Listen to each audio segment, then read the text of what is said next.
8 by 12 Saltbox storage shed plans. The asymmetrical roofline of this shed, taller in front than in the back, resembles the Saltbox house, a classic of colonial American architecture.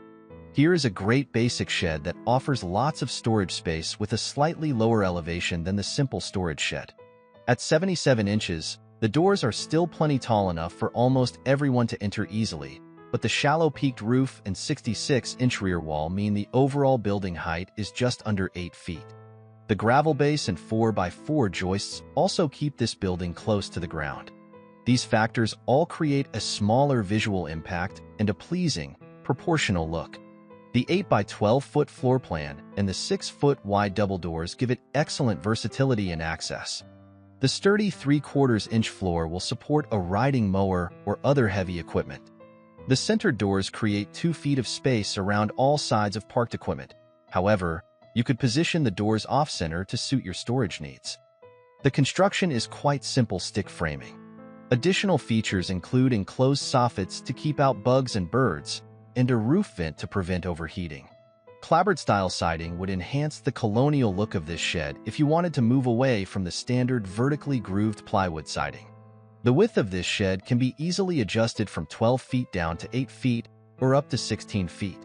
The top and bottom plates for the front and rear walls and the ridge board would be shorter or longer, and you would need to subtract or add more studs, joists, and rafters, but the height and depth measurements remain the same. Examine the plans carefully before you start, as the joists and front and rear wall studs have different spacing on the left side versus the right. Step 1. Prepare the foundation by following the steps for a simple skid foundation. First, prepare a bed of compacted gravel. Make sure the bed is flat and level. Cut 7 4x4 by 8 feet pressure-treated posts to 93 inches to serve as skids. Position the joists as shown in the floor framing plan. Note that the right end of the shed is spaced at 21-inch on center, not 24-inch on center, as is the rest of the shed. Cut 2 12 feet pressure-treated 2x4s to 142 3/4 for rim joists and fasten to the ends of the 4x4 joists using 16D galvanized nails. Measure the diagonals of the foundation to make sure the frame is square. Step 2. Install the floor sheathing onto the floor frame. Begin at the left front end of the shed with a full 4 by 8 feet sheet of 3/4-inch plywood. Attach the plywood with 8D plywood nails, 6-inch on center around the edges and 10-inch on center in the field. Cut another 4 by 8 feet sheet of 3/4-inch plywood into 2 4-feet pieces. Attach one piece at the rear left end of the shed. Cut the second full 4 by 8 feet sheet to fit the rear right end and attach. Cut the half sheet to fit the front right end. Step 3. Begin assembling the rear wall panel by cutting 2 2x4s at 142 3/4 for the bottom and top plates. Cut 9 2x4s at 63.5 for the rear wall studs. Assemble the rear wall according to the rear wall framing plan. Nail through the top and bottom plates using 2 16D nails at the top and the bottom. Note in the corner detail that the doubled end studs are spaced 1.5 inch apart with 3 6-inch lengths of 2x4 blocking. Step 4. Begin assembling the front wall panel by cutting 2 2x4s at 142 3/4 for the bottom and top plates. Cut 8 2x4s at 81 11/16 for the wall studs. Assemble the front wall according to the front wall framing plan. Step 5. Cut 2 2x4s at 76 3/16 for jack studs. Create the built-up door header by sandwiching a piece of 5.5 by 75-inch piece of 1/2 inch plywood between 2 2x6s cut to 75-inch. Apply construction adhesive to both sides of the plywood. Nail together on both sides with 8D coated common nails or screw together with deck screws. Attach the jack studs and header to the king studs and top and bottom plates. Step 6. Begin assembling the sidewall panels by cutting 4 2x4s at 89-inch for the sidewall top and bottom plates. Cut 10 2x4s at 63.5 for the sidewall studs. Assemble the sidewalls according to the right side framing and left side framing illustration. Note that the 3 middle studs are 24-inch on center, and the 2 end studs are spaced 20.5 inch on center. Step 7. Tilt the rear wall panel into place. Make sure that the narrow stud spacing is at the right end of the shed. Attach the bottom plate to the rim joist with 16D nails. Plumb the wall and brace into place. Step 8. Tilt the sidewall panels into place. Attach the bottom plate to the joists with 16D nails. Check for plumb and nail the panels together at the corners. Step 9. Tilt the front panel into place. Attach the bottom plate, except for the portion in the doorway, to the rim joist with 16D nails. Check for plumb and attach to the sidewalls at the corners. Step 10. Install the plywood siding on the front and rear walls. Start on the left-hand end of the shed. Cut the siding to length so it is flush with the top of the top plate and overlaps the top of the floor joists by ½ inch. The siding should not extend to the ground as it is not rated for ground contact. Make sure all vertical seams fall on the studs.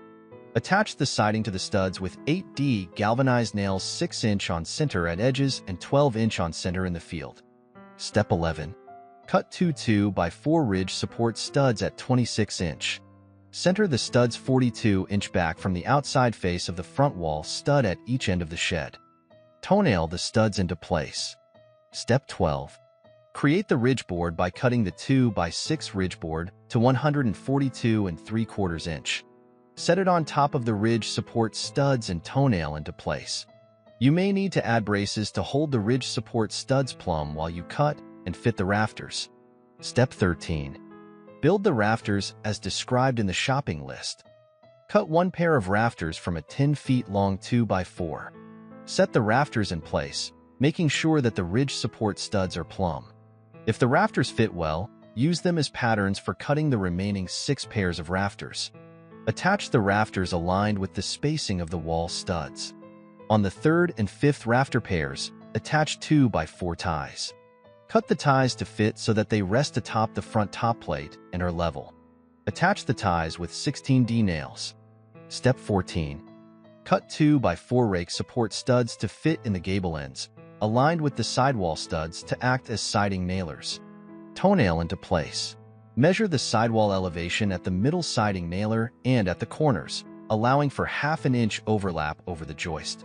Cut plywood siding to size and apply siding to the sidewalls. Step 15. Cut 14 4-inch long nailing blocks from scrap 2x4s. Attach the nailing blocks to the rafters so that they are flush with the bottom point of the rafter as shown on the head detail. Step 16. Attach the plywood sheathing to the rafters using 8D nails 6-inch on center on the edges and 12-inch on center in the field. Make sure all seams fall on rafters. Cut to fit and attach the 1x4 cedar rake boards on the gable ends. Step 17. To install the roof vent, cut a hole 1 foot down from the peak of the roof in the middle of the rear roof. Apply roofing felt. Cut the felt away from the vent hole and install the vent. Install the metal drip edging and shingle the roof. Step 18. Attach the 1x6 cedar fascia to the rafter ends using 8D galvanized trim nails. Attach the 1x4 cedar soffit to the nailing blocks. Attach the 1x4 cedar frieze board under the soffit as shown on the head detail. Attach the 1x4 cedar corner trim and 1x4 cedar doorway trim. Step 19. Cut out the bottom plate in the door opening using a reciprocating saw or a back saw. Measure the door opening and adjust door dimensions if necessary. Cut 2 doors from the plywood siding at 36 by 77½ inch. Attach 1x4 cedar trim around the edges of the plywood door blanks with exterior wood glue and 1¼ inch deck screws. Attach screws from the front and rear. Cut and install the decorative X to the bottom or top and bottom of each door panel. Install door casing. Step 20. Attach 3 exterior strap hinges to each door, taking care to make them square to the door edge. With a helper, place a door in the opening, flush with the door trim. Use shims to create 1/4 inch gap at the side and top. Attach the hinges. Repeat for the second door. Install 1x2 cedar door stops around the inside of the door frame. Attach a cedar 1x4 on the reverse of the left door with a 2-inch overhang to act as a stop. Attach desired handles and hasp to the doors. Paint or seal the shed.